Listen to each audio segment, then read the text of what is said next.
우리들은 성경을 읽을 때 우리들이 주목하는 부분들이 있거든요. 오늘 본문에서는 누구를 주목하느냐라고 할 때는 바나바나 사울 이런 쪽에 주목할 가능성이 높고요. 아니면 엘리야 사르밧 가부에게는 별로 주목하지 않죠. 그래서 이 사람들은 항상 타인을 통해서 자기의 욕망을 이렇게 새롭게 만들어내는데, 만들어낸다라고 보다는 만들어지는데, 성경에 나오는 인물들도 마찬가지입니다. 사르밧 가부가 되기를 원합니까? 엘리야가 되기를 원합니까? 이렇게 질문을 하면 우리들이야, 여러분들이야 믿음이 좋으시기 때문에 주님께서 배치하신 대로 살면 된다 이렇게 대답을 하시겠죠. 그러나 우리가 성경을 읽을 때는 우리의 악마성이 여지없이 드러나게 되어 있습니다. 그래서 사르밧 가부와 엘리야의 만남에서 엘리야를 더 주목할 수밖에 없는 거예요.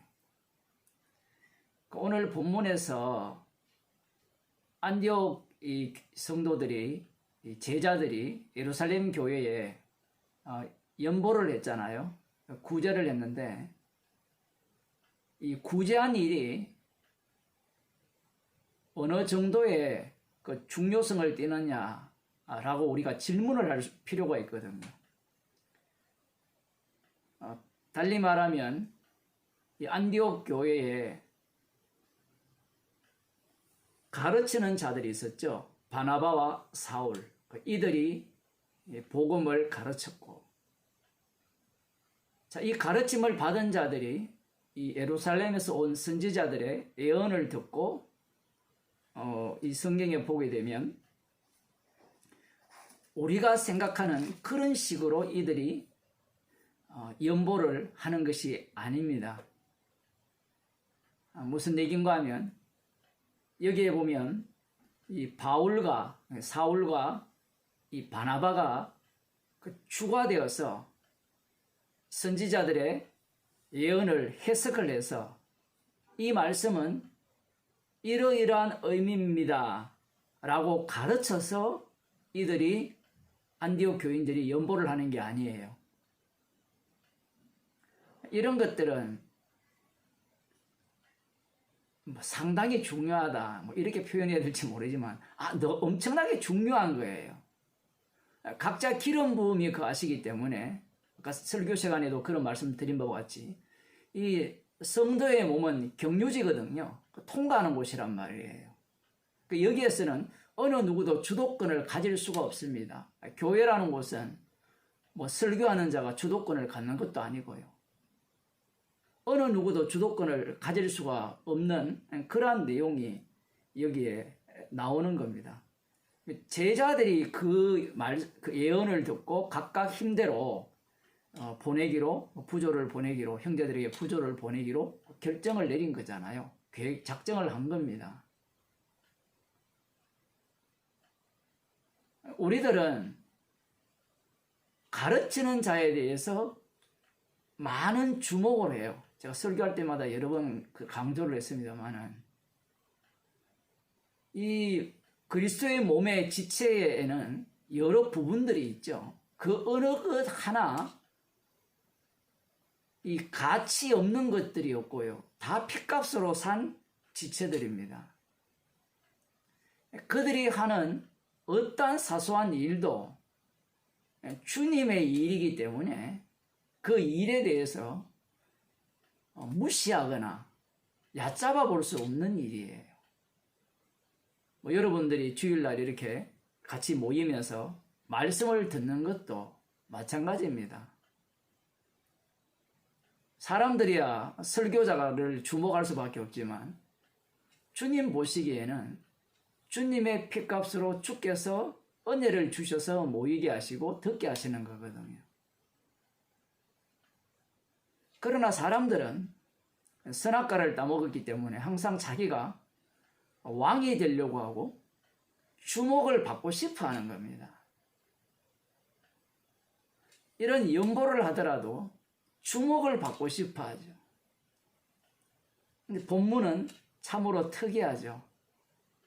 형제들이, 그들이 제자들이 각각 어떤 사람이 낯섰다라고도 볼 수 있고요. 먼저 말을 했을 수도 있죠. 땅의 방식이 있으니까.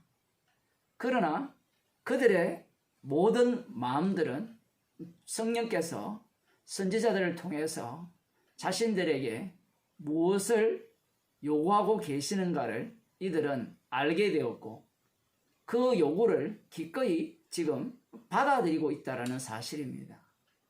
이들이 하는 일들이 우리가 보기에는 이때만 중요하고 그러면 연보 안 할 때는 중요하지 않느냐 이렇게 따질 수가 있거든요. 교회라는 것이 오늘날 교회라는 것이 연보를 할 때는 사람이 귀하고 연보를 안 하면 안 귀하고 이렇게 흘러가거든요. 지금 여기에서 이들을 제자라고 부르잖아요. 제자들. 제자들이라고 하면 또 우리들은 누가 높으냐, 누가 더 주목을 끌 수 있느냐, 그러한 식으로 이러한 말씀을 이해할 수 있는데 아예 이 바나바와 사울이 빠져버리죠. 이 일에 대해서는 바나바와 사울이 주도권을 전혀 갖고 있지 못해. 이렇게 이야기를 하면 그러면 바울은 이후에 뭐 이런 부분에 대해서 전혀 언급하지 않느냐? 또 언급을 해요. 우리가 예상하는 일관성이 성경에 안 나와요. 왜냐하면 인간들은 자꾸 흉내를 내려고 하기 때문에 우리들이 성경을 보고 접근하는 방식은 뭔가 꿍꿍이가 있고 목적이 있기 때문에 이런 식으로 흉내를 내면 말씀은 다른 식으로 우리에게 말씀을 하시면서 우리를 책망하시게 되어 있습니다. 성령의 일은 성령의 일로 남겨져야 됩니다. 사람의 일로 바뀌면 안 돼요. 제가 이 시간에 지금 먼저 하고 싶은 얘기는 경중이 없다라는 사실을 말씀을 통해서 볼 수 있어야 된다는 겁니다. 그래서 어떤 사람이 이런 생각을 할 수가 있잖아요. 나도 부자가 되어서 헌금을 많이 하고 싶다. 들어보면 되게 훌륭한 말 같은데 비집고 들어가 보면 부자 되고 싶다는 말 외에 딴 말 없거든요. 나도 목사가 되어서 복음을 전하면서 사람들에게 이렇게 진짜 복음을 전하고 싶다. 또 이렇게 뚫고 들어가 보면 주목받고 싶다. 이 얘기밖에 없어요. 그 속에는.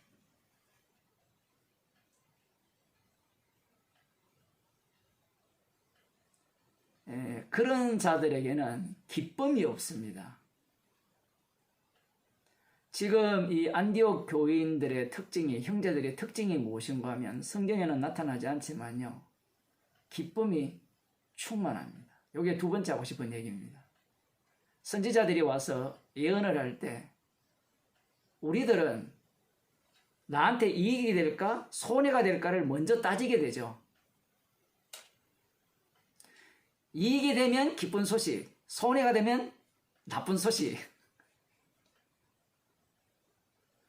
이들은 선지자들을 통해서 이렇게 들려지는 이 예언의 말씀이 기쁜 소식으로 들렸던 겁니다.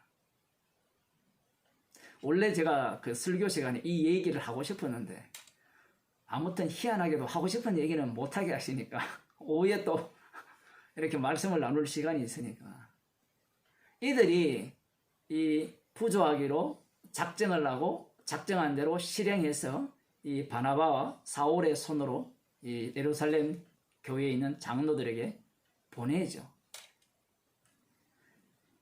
저는 이 말씀을 보면서 상상을 해봤어요. 이들이 얼마나 기뻤을까. 주님의 고난에 참여하는 거거든요.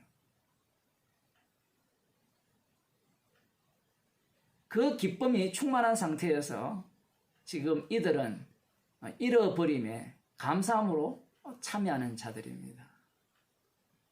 누가복음 21장에 보면요, 성전궤에 그 두 렙돈을 넣는 과부를 보시고 예수님께서 칭찬을 하시거든요. 저 사람은 어떤 다른 사람들보다 많이 넣었다, 연보를 했다라고 칭찬을 해요. 그 이유가 생활비 전부를 넣었다라고 하거든요. 우리들은 이걸 보면서 생활비 전부를 헌금을 하면 주님이 칭찬할 것이다, 이렇게 생각을 할 수 있는데, 지금 안디옥 교인들은 생활비 전부를 안 했습니다. 그런데 이들이 칭찬을 받는 이유가 뭘까요?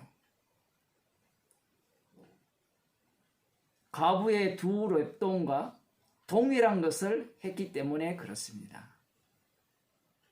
주님의 희생을 고스란히 드러내었다라는 사실이에요. 누가복음 21장을 보면서 사람들은 다른 사람은 10분의 1을 하면 나는 10분의 2를 하여서 주님의 칭찬을 받겠다, 그런 경쟁을 유도할 가능성이 교회에서 아주 높겠죠. 그건 교회뿐만, 목사들뿐만 아니라, 무당 목사들만 그런 것이 아니라 스스로 무당인 교인들도 똑같이 생각을 하는 겁니다. 주님의 죽으심을 알지 못하기 때문에 그 죽으심으로 주어지는 그 선물은 모두가 다 핏값이에요.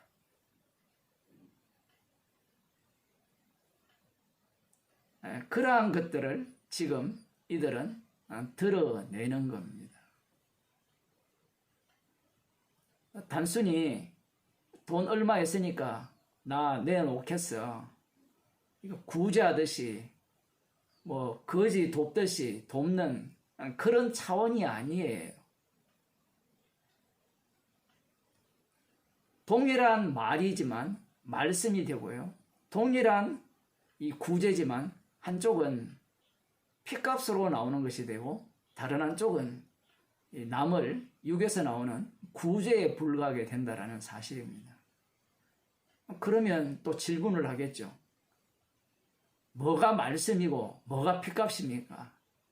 이게 아까 제가 낮에도 언급했던 그분이 또 다시 이제 댓글을 다셨는데, 공격하려고 단 건 아닌 걸 알아요. 질문을 십자가뿐입니다라고 제가 답변을 하니까 그분이 또 이걸 보실 거예요. 십자가가 뿐이라는 게 뭡니까? 라고 질문을 했어요. 그래서 제가 답변을, 본디오 빌라도가 예수님을 향해서 진리가 무엇이냐라고 질문을 했어요. 진리가 무엇이냐라고 질문하는 자와 진리가 부딪혀서 일어난 게 십자가 사건입니다. 질문에 대한 답변이 되었거든요. 근데 문제는 여러분은 이해하셨는지 모르겠어요.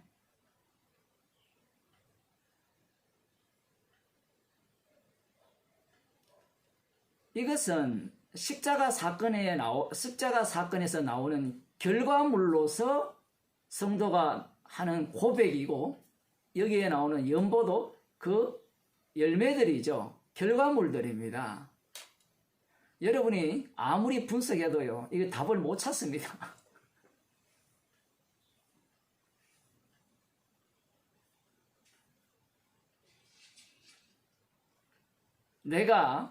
연보한 내가 아까 김 집사님이 기도하셨듯이 내가 바로 돈을 사랑하는 자고 무엇을 먹을까 입을까를 늘 염려하면서 이방인과 같은 자라는 것이 깔려있지 아니하면 십자가가 나올 수 없고 선물이 나올 수 없는 거죠. 그래서 제가 답변을 그렇게 한 거예요. 이 세상의 질문과 답변은 정답을 요구하거든요. 예수님에게 질문하는 그 바리새인들이나 유대인들의 그 모습을 보면 그들은 자기들이 알아먹을 수 있는 답을 요구를 했어요. 근데 육이 영의 말씀을 못 알아듣죠. 성령이 와야 알잖아요. 그러면 또 질문을 성령이 뭡니까? 성령은 성경에 나오듯이 주님이 십자가 지시고 주가 되셔서 아버지께로 받아서 부어주시는 십자가의 영입니다. 그러면 십자가의 영이 뭡니까?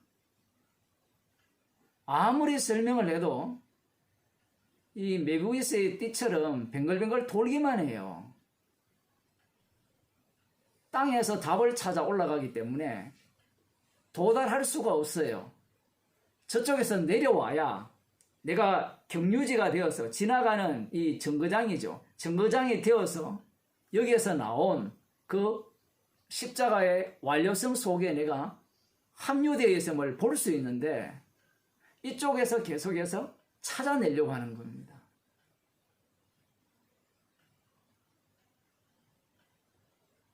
이것이 이제 복음을 전하는 자가 어려운 부분이죠.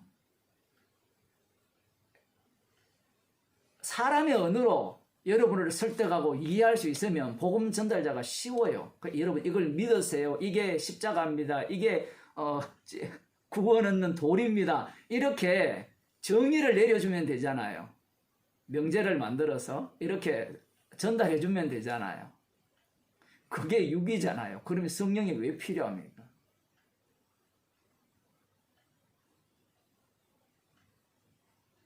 우리들은 알아듣지 못하는, 세상 사람들은 절대 알아듣지 못하는 말씀의 교제 속에 있는 성도들이에요. 그래서 이들이 내 손에서 뭔가 있는 것을 내어놓으면서 받고자 하는 모습이 아니라 십자가의 피로 주어지신 그 선물이라는 것은 피를 증가하는 거니까, 피를 증가한다는 것은 그 속에는 나의 죄가 고스란히 담겨 있다라는 거고, 그걸 고스란히 이렇게 내어놓는 겁니다. 그게 구제죠. 그래서 이 역할이 과연 가벼웠냐라는 거죠. 교회 청소하는 것도 마찬가지고, 뭘 하는 것도 다 가벼운 게 없습니다. 반찬을 해오는 것도 마찬가지고, 표현을 하자면 앞으로 이게 이제 위드 코로나가 되면 백신 맞은 사람들은 다 모일 수 있잖아요. 없는 사람이니까. 얼마나 성경적입니까? 숫자 안 세니까. 우리 원래 없는 사람이니까 이렇게 모이게 되면 그러한 어떤 여러 모습을 보일 건데, 죄가 드러나고 용서하신 은혜가 묻어있는 자들이 성도의 모습이고, 그들의 그 한 사람 한 사람이 우리가 보기에는 경중을 따질지 모르지만 주님 보시기에는 동일한 십자가의 피로 사신, 값주고 사신 주님의 백성들이라는 사실을 말씀을 통해서 하고 있습니다.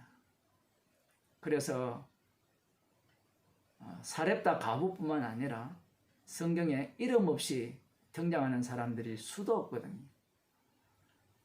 그리고 사복음서에 보면 이름 없이 등장하는, 요한복음 8장에 나오는 그 여인 정도 되면 제가 기록을 한다면 이름을 기록했을 겁니다. 이름 없어요. 그게 다예요. 더 나오지도 않아요.